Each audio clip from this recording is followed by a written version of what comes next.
Ooh, any dish that starts with bacon, it's got to be a good one. What are you making today? I'm making Bolognese sauce. And I like to put bacon and ground beef and sausage. So I've chopped up some onion and some celery. I don't normally put celery in there, but I had some in my fridge, so I thought I'd toss it in there instead of wasting it.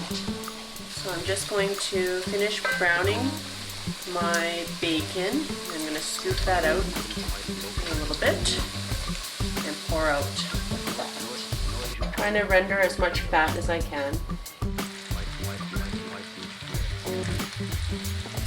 So I've added my sausage and ground beef in here. After browning the bacon, I had actually removed most of the fat, and there's some fat in the sausages, which will be released in here as well. And I only bought lean ground beef instead of extra lean ground beef, so there's a little bit of fat in there too. And now that all the meat is brown, I'm going to remove the meat so that I can remove more of the fat, and then I'm going to cook my onions and my celery. So I poured out all the fat actually, and just added some olive oil in there to cook my vegetables. I'm just going to cook them down until they're translucent, about 5 minutes. And all of this was done on medium heat. So now that the onion and celery is pretty cooked, the onion is beginning to look translucent, I'm going to add some beef broth to deglaze the bottom of my pot.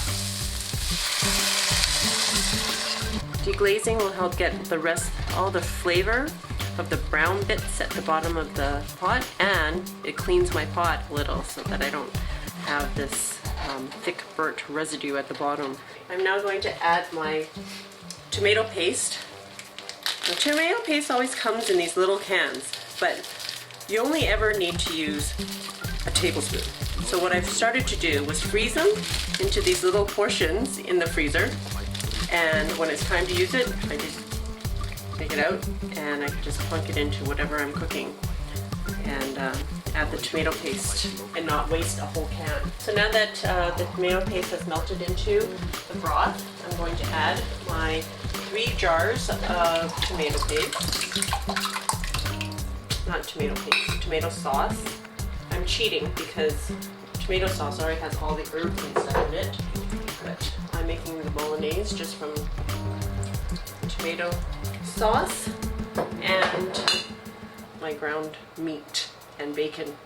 So give that a quick stir, and then I'm just going to add the meat back into the pasta sauce.